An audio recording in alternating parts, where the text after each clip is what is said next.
भैया जी, आप दूसरा गांव में किस तरह की मीटिंग का वजह दे सबसे रहे हैं? पहले आपको बहुत बहुत धन्यवाद कि आज हम जो है कि यमुना पार की तहसील बारा के अंतर्गत विकासखंड जसरा के अंतर्गत जसरा ही ग्राम सभा है, जहां पे हम जो है कि विशेष करके यहाँ पे 30-35 महिलाएं हैं, लगभग 10-15 पुरुष हैं, इनको लेकर के एक मीटिंग कर रहे हैं। आपने बहुत अच्छा सवाल किया।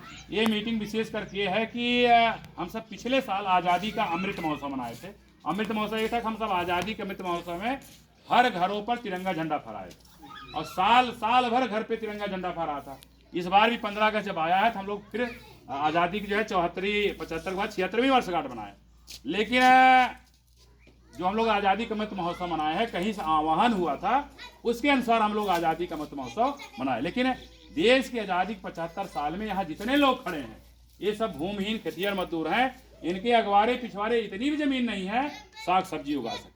इतना ही नहीं, इनका अगर 1 साल का 2 साल का 3 साल का कोई लड़का अगर झुक जाता है या मर जाता है, इनके पास इतनी भी जमीन नहीं है कि अपनी जमीन में उसको खोद करके गाड़ सके। ये देश की विडंबना है।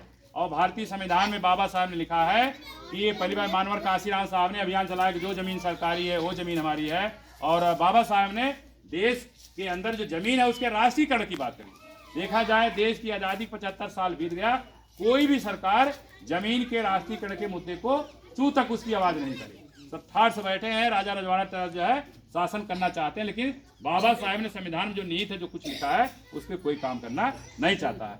लेकिन हम सब इसी मुद्दे को लेकर के अभियान चला रहे हैं कि भैया हम अब आने वाले समय में उसी को वोट देंगे जो जमीन का राष्ट्रीयकरण करेगा, जो जमीन का आवंटन करेगा। जितने भी भूमिहीन मजदूर किसान हैं, सबको 1-1 बीघा 1.5 बीघा जमीन जो है आवंटित करेगा। हम लोग ऐसे लोगों को जो है वोट देंगे।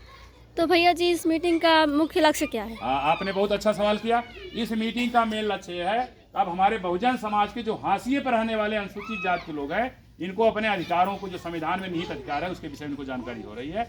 और ये सब जो है कि जैसे खुफिया विभाग द्वारा इनको जानकारी हुई है कि तीसरी बार अगर बीजेपी की सरकार बन जाती है तो पता चल रहा है कि बीजेपी की सरकार जो है बाबा साहेब संविधान में आग लगाना चाहती है, बाबा साहेब संविधान को फूंक देना चाहती है, उसको डुबो देना चाहती है। तो क्योंकि इनको मालूम है कि हम सबका जो मान सम्मान स्वाभिमान जो सुरक्षित है, या हमको जो मान सम्मान स्वाभिमान से जो हमको अधिकार मिलेगा, वो बाबा साहेब के संविधान से मिलेगा। ये सब क्या है, जो बीजेपी गवर्नमेंट संविधान में आग लगाना चाहती है, अपना संविधान लागू करना चाहती है, ये सब संविधान को बचाने के लिए आगामी 26 नवंबर को जो संविधान दिवस की 74वीं वर्षगांठ है, इलाहाबाद में हाई कोर्ट चौराहे पर बाबा साहेब की मूर्ति लगी है। बाबा साहेब की मूर्ति पर संविधान दिवस पर संविधान मेला या संविधान महोत्सव आयोजित किया गया या मनाया जा रहा है। ये सभी लोग, अब लड़कियां, बच्चा, नाती पोता, मतलब एक गांव से 100 लोग, 200 लोग उस मेले में समाहित होने के लिए आ रहे हैं। निश्चित है, हम अपने संविधान की रक्षा के लिए, संविधान को बचाने के लिए पूरा समाज जो है कि इलाहाबाद में लगभग 5000 के करीब लोग जो है कि वहाँ पहुँच रहे हैं। सोशल मीडिया के जो भी साथी देख रहे हैं, उनसे भी हम आगाह करना चाहेंगे, उनसे भी आग्रह करना चाहेंगे, जो भी साथी आपके सोशल मीडिया को देख रहे हैं, वो भी 26 नवंबर को सुबह 10 बजे जो है इलाहाबाद स्थित हाई कोर्ट चौराहे पर जो अम्बेडकर मेला लग रहा है या संविधान महोत्सव जो मनाया जाएगा, सब कोई सपरिवार साथी मित्रों सहित वहाँ पे पहुँचे। सभी साथियों को जय भीम, नमो बुद्धाय, जय भारत।